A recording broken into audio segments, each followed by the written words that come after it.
Olá, uma vez mais aqui estamos com o programa Mediunidade Hoje, através da TV Mundo Maior. Como sempre, o nosso carinho, o nosso abraço, as nossas melhores vibrações de saúde e paz para você e sua família. E muito obrigado pelo prestígio ao nosso programa e a toda a programação da TV Mundo Maior. Sempre procuramos abordar uma lição da vida de Chico Xavier, os seus exemplos, as lições que nos foram transmitidas por ele, ouvindo Emmanuel, ou outro benfeitor espiritual, ou lições de sua própria vivência espiritual, de sua própria vivência mediúnica.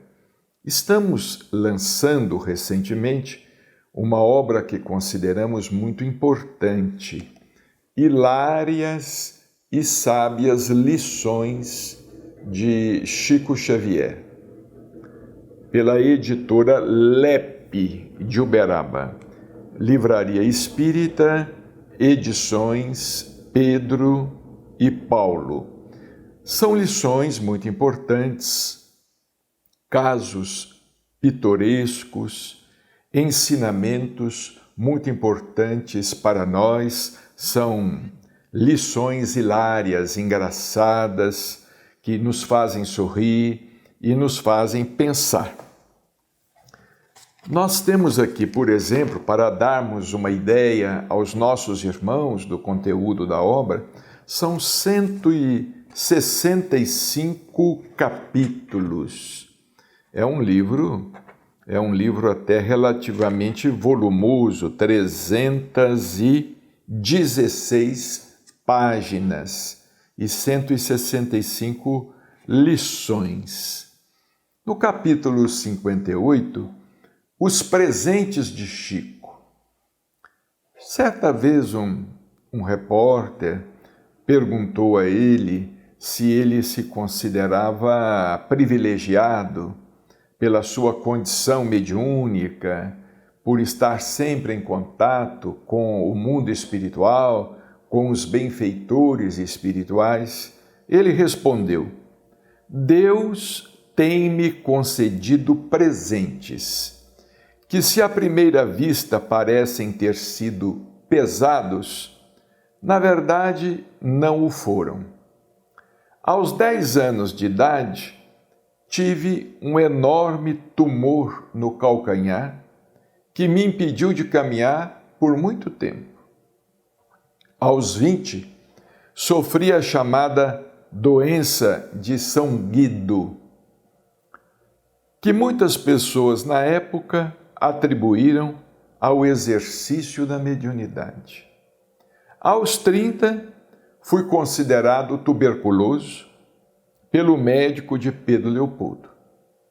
Aos 40, em consequência de uma grave retenção urinária, surgiram diversos tumores que se espalharam por todo o meu corpo.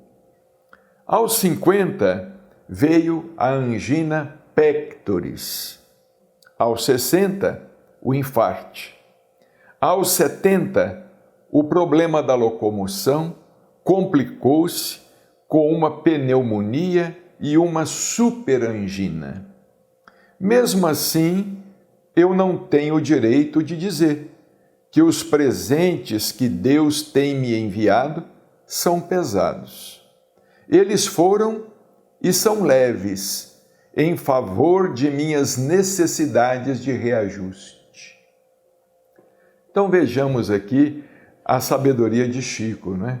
Chico, sumariando rapidamente os problemas de saúde que o acometeram ao longo de sua existência, claro, sem falar dos problemas de ordem espiritual, de ordem emocional, sem falar das perseguições, das críticas, das maledicências e das lutas que ele enfrentava quase todos os dias para perseverar no trabalho mediúnico, no qual ele perseverou até a desencarnação.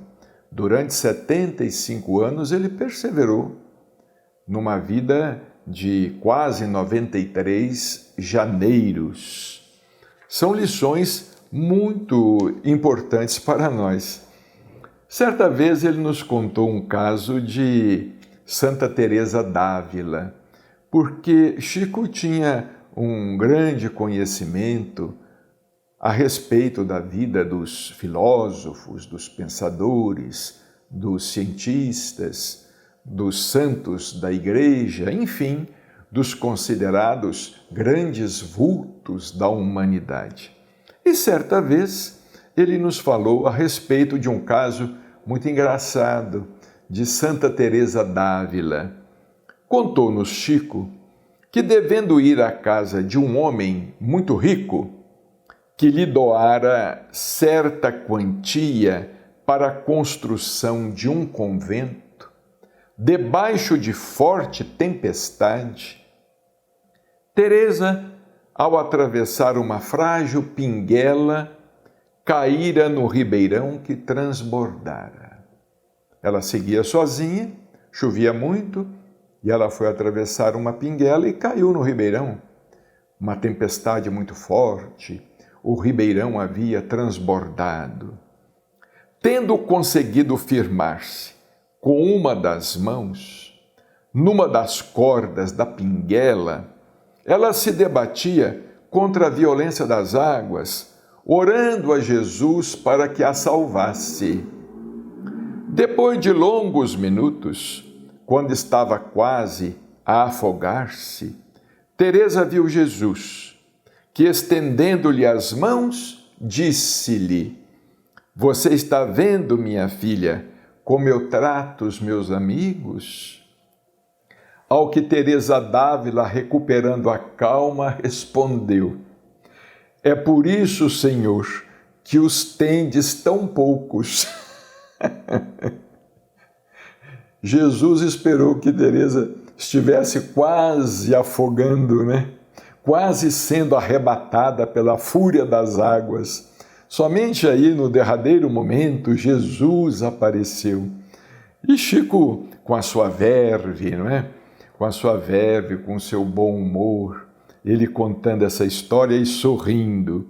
Jesus apareceu finalmente e estendeu a mão a Teresa, que estava quase se afogando, porque ela se debateu durante longos minutos ali contra aquelas águas, né, no ribeirão que havia transbordado. E Jesus disse a ela: "Você está vendo, minha filha, como eu trato os meus amigos?" Ao que Teresa d'Ávila, recuperando a calma, respondeu: "É por isso, Senhor, que os tendes tão poucos." Porque chega sempre na hora H, não é? Eu me lembro de um outro caso também, acontecido com um santo da Igreja Católica, um santo muito conhecido, considerado um dos pais da Igreja, Santo Antão. Santo Antão, ele viveu cerca de 100 anos, ou um pouco mais, era um padre do deserto, era um homem muito virtuoso, Santo Antão, e ele lutava muito contra o assédio dos espíritos, lutava sempre contra o assédio dos espíritos. Dizem que, para fugir à tentação, ele chegava até dormir com os cadáveres no cemitério. E certa vez ele viu Jesus. Ele viu Jesus e ele perguntou a Jesus: Senhor, mas por que o Senhor me deixa assim, debaixo de tantas e tantas tentações? Aí Jesus respondeu a ele: ah, é porque eu gosto de ver você lutando. Dizem que Jesus respondeu a ele: é que eu gosto de ver você lutando. Porque Santo Antão foi um herói do Evangelho, né? Lutando sempre contra a tentação e triunfando. E Chico nos conta aqui, no capítulo 60, uma história muito interessante. O menino paraplégico e cego. Porque a vida de Chico foi uma vida intensa, uma vida repleta. A vida de Chico Xavier daria para que nós escrevêssemos diversos livros, diversos volumes. Chico Xavier não é, vamos dizer, biografado apenas por uma pessoa. Muita e muita coisa, muita e muita lição, infelizmente se perdeu, não é? Um casal muito pobre tinha um filho, de nome Rafael, de uns 8 ou 9 anos de idade. Paraplégico, o menino vivia em cima de uma cama desde que nascera. Tinha o Chico o hábito de visitá-lo no próprio quarto, confortando o infeliz garoto, o qual, em sua triste provação, também ficara cego. Além de paraplégico, cego, o Rafael.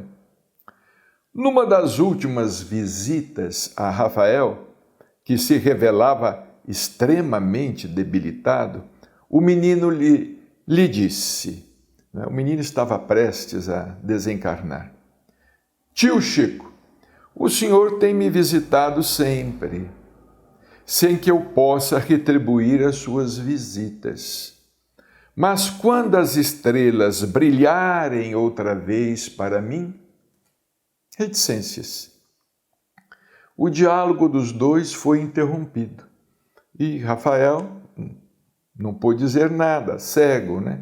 Tio Chico, quando as estrelas brilharem de novo para mim... Os dias correram.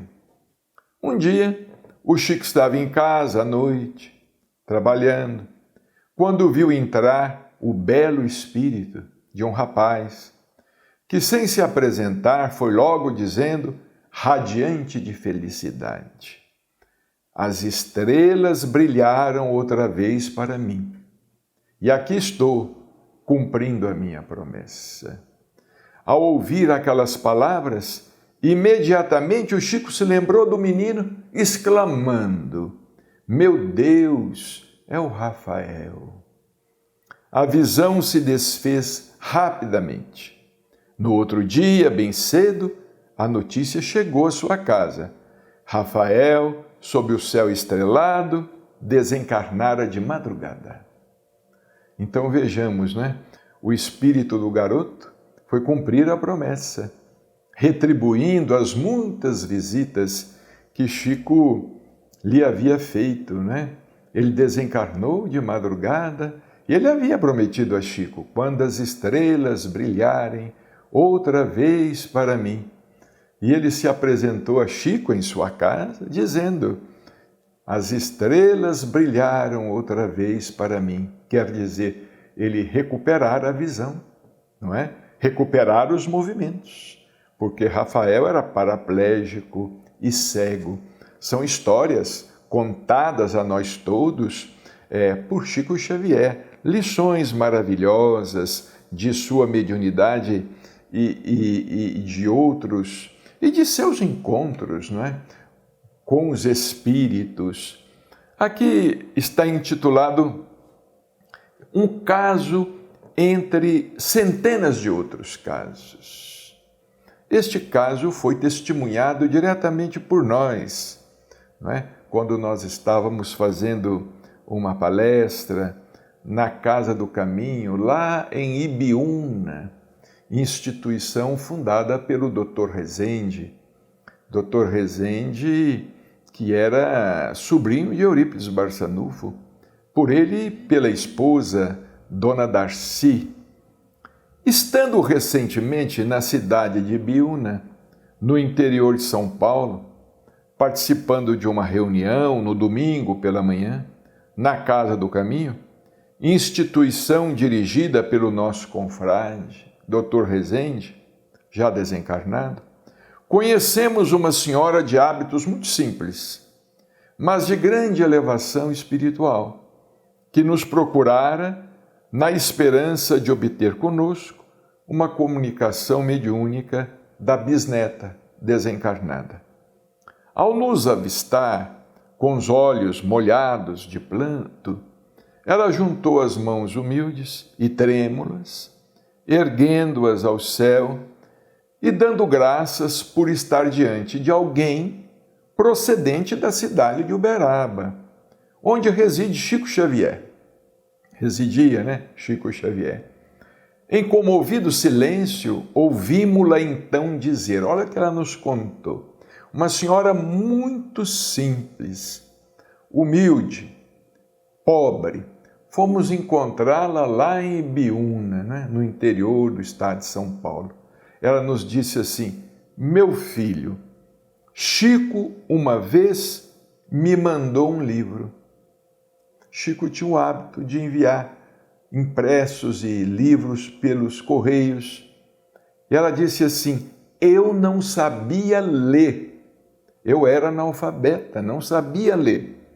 Mas aprendi para ler o livro com que ele me presenteara e para escrever a ele uma carta de agradecimento. Então vejamos, ela estivera com Chico em Uberaba rapidamente e o Chico havia anotado o endereço dela, prometendo a ela enviar um livro. E ele cumpria sempre as suas promessas e colocou nos correios um livro com a dedicatória, autografado, um livro. Enviou o livro para ela. E ela disse que quando recebeu o livro, ela não sabia ler. Mas quando ela recebeu o livro, ela disse que foi aprender a ler, para poder ler o livro que ela recebera de presente de Chico Xavier e escrever a ele uma pequena carta de agradecimento. Quantos benefícios, né? Quantos benefícios espalhados diretamente, indiretamente. Quantos benefícios Chico teve a oportunidade de fazer, não é? O verdadeiro Espiritismo. Nós estamos abrindo aqui o livro aleatoriamente, em suas 300 e tantas páginas, né? Aqui no capítulo 85, o verdadeiro Espiritismo. Chico certa vez disse assim, eu creio que isto deva ser fruto da educação dos sertanejos, acreditarem que pagando bem irão conseguir curas espirituais. O verdadeiro Espiritismo não pode cobrar nem mesmo os remédios que receita aos doentes. Também sou contra essa história de meter o canivete no corpo dos outros sem ser médico. O médico estudou bastante anatomia, patologia e por isso está habilitado a fazer uma cirurgia. Porque eu, sendo médium, vou agora pegar uma faca e abrir o corpo de um cristão sem ser considerado criminoso? E nesse ponto o Chico sorriu muito, porque infelizmente nos deparamos com muitas pessoas irresponsáveis, pessoas que se dizem médiuns, se auto-intitulam médiuns de cura e vão cortando as pessoas com facas, canivetes, bisturis. Nós não estamos aqui nos referindo aos médiuns autênticos, como por exemplo José Arigó, o nosso Zé Arigó de Congonhas do Campo, né? Que tinha uma mediunidade autêntica e que chegou a ser estudado, inclusive, por cientistas de outros países. Chico se referia a José Arigó sempre com muito carinho, sempre com muito respeito. Mas existem por aí afora muitos que se auto-intitulam médiuns de cura e que vão cortando, enfiando agulhas, facas no corpo dos outros, não é? Chico disse assim: eu já fui operado 5 vezes e vários médiuns me ofereceram seus serviços. O Espírito de Emmanuel me disse: você deveria ter vergonha até de pensar em receber esse tipo de cura, porque todos os outros doentes vertem sangue, usam éter, tomam determinados remédios para melhorar. Como você pretende curar-se numa cadeira de balanço? Então vejamos que Emmanuel falava a Chico com sabedoria e às vezes com certa energia, dizendo que Chico, por ser médium, ele não deveria pensar que era privilegiado. José Arigó mesmo, ele algumas vezes disse a Chico que se ele quisesse, o Dr. Fritz, por intermédio dele, o operaria daquele olho doente. Mas Chico agradecia respeitosamente, mas nunca se submeteu a uma cirurgia de ordem mediúnica assim, não é? Com os médiuns se valendo de instrumentos cortantes. A cirurgia espiritual, a verdadeira cirurgia espiritual, dispensa instrumentos cortantes. Por isso, ela tem o nome de cirurgia espiritual. Às vezes, o instrumento cortante, ele pode ser utilizado para provocar ou promover alguma sugestão. Mas a cirurgia espiritual, ela é realizada espiritualmente. Mais adiante, o capítulo 89, nas viagens a São Paulo. Chico ia muito a São Paulo, teve uma época que ele ia a São Paulo quase de 15 em 15 dias, ou pelo menos de 3 em 3 semanas. Ele ia se submeter a um tratamento com um médico, a um tratamento de acupuntura com um médico bem conhecido na cidade de São Paulo. As reflexões que efetuamos nos vêm a propósito de um caso simples, que há muito tempo nos foi contado pelo Sr. Wicker Batista, dileto e inesquecível companheiro e cooperador de Chico Xavier. Ele era presidente do Grupo Espírita da Prece. Bacelli, disse o saudoso confrade, o Chico é uma pessoa tão boa que nas viagens que realiza praticamente de 15 a 15 dias a São Paulo, onde se submete a um tratamento de acupuntura, ele pede que sejam preparados vários lanches, pão com carne e algum molho, que vai distribuindo com os andarilhos, que encontra à margem da rodovia. Quando ele avista um deles, solicita que o motorista pare o carro, baixa o vidro da janela e chama: venha cá, meu filho, você aceita um lanche? Troca 2 ou 3 palavras com o andarilho, abençoa-o em nome de Deus e segue adiante. Vejamos que Chico realmente não perdia tempo. Que Jesus nos abençoe, muita paz e até o nosso próximo encontro, se Deus quiser.